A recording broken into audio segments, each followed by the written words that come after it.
11 परिवार एक दिन में जला के मार दिए जाते हैं और गलती सिर्फ इतनी कि वो नवरात्रि पूजन कर रहे थे।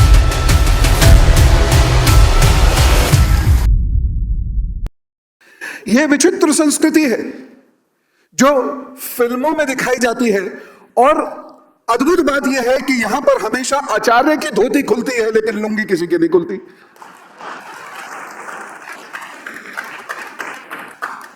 इतना पूर्वाग्रह। बाहर से लोग आते हैं तो थोड़ा डर के रहते हैं। जिसके घर में रहते हैं वो उनको आदर सम्मान देता है और वे उसके घर की इज्जत करते हैं, उसकी परंपराओं की इज्जत करते हैं। हमारे यहां बिल्कुल उल्टा हुआ। हमने इज्जत दी और वो हमारे सिर पर आकर बैठ गए। और एक तो ऐसा शहंशाह हुआ जिसका जबरदस्त महिमा मंडन किया गया और उसने हमारे सिरों की एक मीनार बना के रख दी और उसका नाम था अकबर। उसको महान कहा गया। उसको महान कहा गया जिसने लोगों को मारा और उनके जनेऊ इकट्ठे करे और बाद में उसको तौला। हमने उसको महान कहा जिसने हमारे ऋषियों को, संतों को परेशान किया। ये तो जब वो आखिर दौर में चला तो आखिर दौर में मुसलमान हो गया। नहीं तो ये वो शख्सियत थी जिसने भारत को कुचलने में कोई कसर नहीं छोड़ी। लेकिन भारत के लोग और महाराणा प्रताप, भामा शाह, इन सब लोगों ने उसको नाक चने चबा दिए। और औरंगजेब है। औरंगजेब के बारे में मैं एक बात कहना चाहूंगा और वो ये है, गजब का बेवकूफ आदमी था। उससे बड़ा बेवकूफ इतिहास में ढूंढने नहीं मिलेगा आपको। जिसने हमारा मंदिर तोड़ा, निशान रहने दिए, और वही ढूंढना है आप लोग। मारता किसे है? सबसे पहले तो अपने भाइयों को निपटाता है। और उसके फॉलोअर्स कहते हैं कि राम जी कल्पना है जो अपने भाइयों को प्यार करते हैं। जिनके एक भाई भरत जी गद्दी ठुकरा देते हैं, राम जी की खड़ाऊ रखकर उनके नाम पर शासन चलाते हैं, उस देश के राम को कल्पना कहता।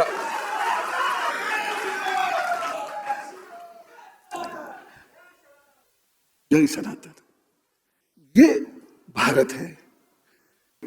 चैनल है इंडिया न्यूज, उस पर डिबेट हो रही थी। वो किसी पाकिस्तानी को पकड़ रहा है, हैदर को। अब सामने पाकिस्तानी हो तो लो ब्लड प्रेशर हाई वैसे ही हो जाता है। हमें भी गुस्सा आ जाता है, बहुत रेयर ही आता है, लेकिन अगर आता है तो उसे देखकर आता है। वो पाकिस्तानी हमको समझा रहा था कि हम असहिष्णु हैं। मैंने उनसे कहा कि जब देश आजाद हुआ था हमारा, तो तुम्हारे यहां 428 बड़े मंदिर थे, आज कुल 20 हैं, जिसमें अकेले सिंध में 11 हैं। कहां गए बाकी 408 मंदिर? असहिष्णु कौन है? और हमारे यहां मस्जिदें देख लो, बढ़ती चली जा रही है, बढ़ती चली जा रही। हमारे यहां वक्फ बोर्ड बढ़ता चला जा रहा है, पुष्पित पल्लवित होता चला जा रहा है। आपके यहां मंदिर घटते चले जा रहे हैं। 15% की आबादी थी हिंदुओं की पाकिस्तान में, आज घट के 1.6% रह गई, या जला दिए गए, या मार दिए गए, या उनकी बेटियां कन्वर्ट कर दी गई। ऐसी खतरनाक त्रासदी से हम पाकिस्तान में रोज रूबरू होते हैं। मत भूलिए बांग्लादेश में हमारे साथ क्या होता है। 11 परिवार एक दिन में जला के मार दिए जाते हैं और गलती सिर्फ इतनी कि वो नवरात्र पूजन कर रहे थे। खून उनके घरों के आगे फेंक दिया जाता है और हंसा जाता है। चलो लड़के हैं कर गए, लेकिन बुजुर्गवारों को तो रोकना चाहिए था ना, वो भी नहीं रोकते। गलती सिर्फ इतनी थी कि हम पंडाल सजा रहे थे। इस देश में ही नहीं, इस देश के बाहर भी।